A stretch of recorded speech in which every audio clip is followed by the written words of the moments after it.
An industrial plant announces plans to reopen in Selma. The city welcomes another new business, and Auburn professors lead a project that will bring more tourism to Selma. That and more in this week's edition of the Selma Sun Spotlight, shining the light on Selma and Dallas County.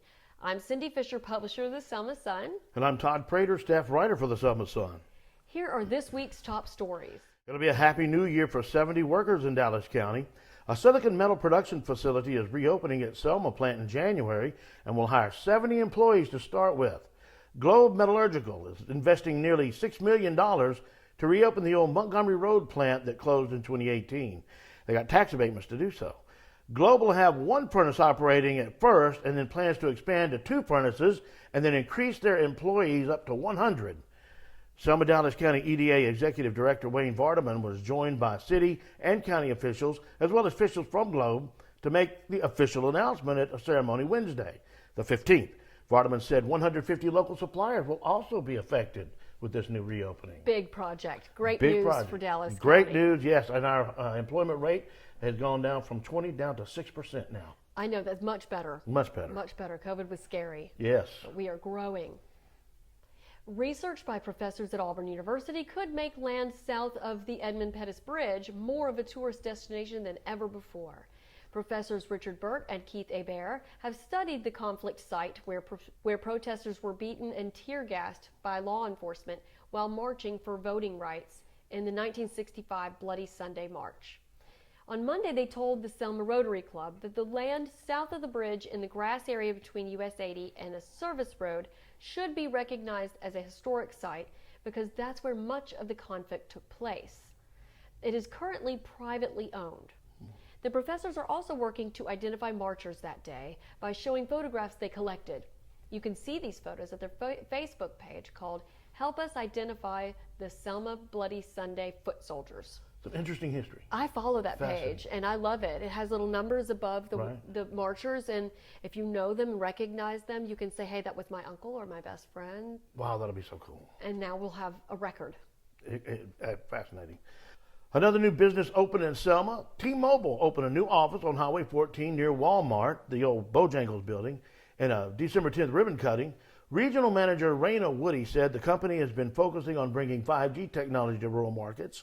Store manager Sean Smith said T-Mobile is going to be causing some ripples in the home internet market here. Probate Judge Jimmy Nunn welcomed the new business to Dallas County, saying competition is always good for the consumer. Before, you would have to have traveled to Montgomery or Prattville to do business with them.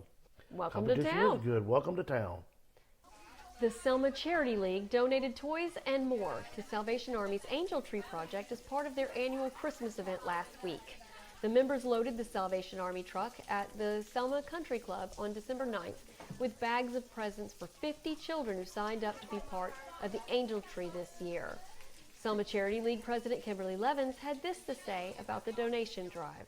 We are here for our annual Christmas party, and all of our members adopted angel trees from the Salvation Army, and we are all here to load them up. It's a variety of toys, clothing, some fun scooters, maybe some bicycles. We do this every year and our members love it. We have members that step up and adopt more than one angel, so it's really exciting for them. They sign up at the Salvation Army and we just adopt 50 angels every year, 25 boys and 25 girls, and we only have 37 members, so there are several members that take more than one. Salvation Army Director Laura Donovan said the Charity League will make many children happy this Christmas. And it's been a great experience, and I was lucky because the Selma Charity League contacted me very early. They were ready to take 50, and we are just so appreciative. It's been great to work with them, and yeah, you're going to have a lot of smiling children on Christmas morning. A lot of kids that would otherwise have had a Christmas. I know, it's great. That's There's going to be a lot of big smiles. Yeah. Vernetta Perkins was sworn in as Dallas County's new district judge December 9th. She was appointed to the bench by Governor Kay Ivey to replace retiring Judge Bob Armstrong. The governor chose Perkins from a list of 3 candidates presented to her by the Dallas County Judicial Commission. She was sworn in by Judge Collins Pettaway Jr., and she was passed the gavel by Armstrong. Her mother, Remegia Nord, robed her. Perkins is the first African-American female to serve as district judge in Dallas County. History's being made. Yes, big congrats to her. Selma City Schools is offering voluntary COVID-19 testing at all of its school locations. The program is a collaboration between the University of Alabama and the state health and education departments to conduct COVID testing in grades K through 12. The U.S. Department of Health and Human Services is covering the $147 million bill. Consent forms are required for testing.